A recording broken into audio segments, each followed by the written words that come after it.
I will be back, Devendra Fadnavis had said during the run up to the 2019 Maharashtra Assembly elections, and he was.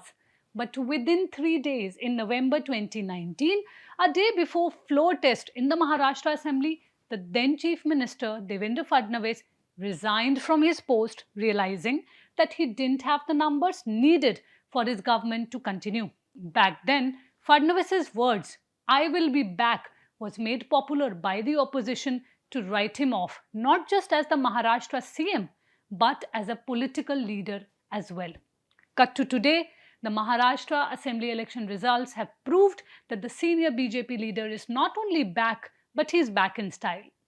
Fadnavis has completed a full circle from a leader who his critics and several political strategists believed had fallen in disgrace after a smug campaign of Me Punah Ye and a desperate ATR government to being the man of the moment today. शेवटी एवढंच सांगतो मी पुन्हा येईन. Fadnavis has emerged as a leader who appears to have risen like no other in Maharashtra and is now one of the front runners to becoming the chief minister. After it became clear that the coalition was poised to win the elections, Fadnavis wrote the BJP slogan on social media platform X, and I quote, "Ek hain to safe hain, Modi hai to mumkin hai," he said. So how did Fadnavis turn around his and the BJP's fortunes? Sources in the BJP have told the print on multiple occasions that Fadnavis had lost favor with the party leadership for some time after his failure to form a BJP government in Maharashtra in 2019. This was despite BJP emerging as the single largest party in the state. Fadnavis's political capital took a further hit after his failed attempt to form a government with the support of a faction of NCP MLAs under Ajit Pawar and a rushed midnight oath-taking ceremony. The government lasted only for 80 hours as Ajit Pawar and others returned to their camp. Almost 3 years later, Fadnavis in 2022 took many, including his own party members in the state, by surprise when he announced that Shiv Sena rebel Eknath Shinde will be the new Maharashtra chief minister. He further said that he will stay out of the new government being formed by the Shiv Sena rebels and the BJP and will only support it as and when required.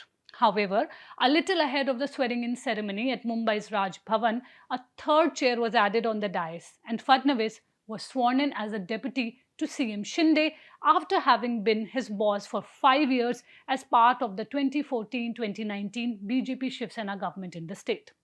Ahead of the assembly elections in 2024, Fadnavis took things under his control and campaigned aggressively across the state, from coordinating with the alliance partners to ensuring that the party workers remained motivated. Fadnavis held marathon meetings to strategize ticket distribution as well as what issues the party should highlight. Fadnavis gradually became the face of the BJP in Maharashtra after his appointment as CM in 2014, even though there was a clamor from Nitin Gadkari supporters for the leader to take the top post. Fadnavis became the choice for the post since the party leadership wanted to avoid creating a parallel power center to Modi in Gadkari, party sources had told the print. BJP has won 24 seats in the Maharashtra Assembly election so far and is leading in 106 others, while allies Shiv Sena and NCP bagged 15 and 14 seats respectively.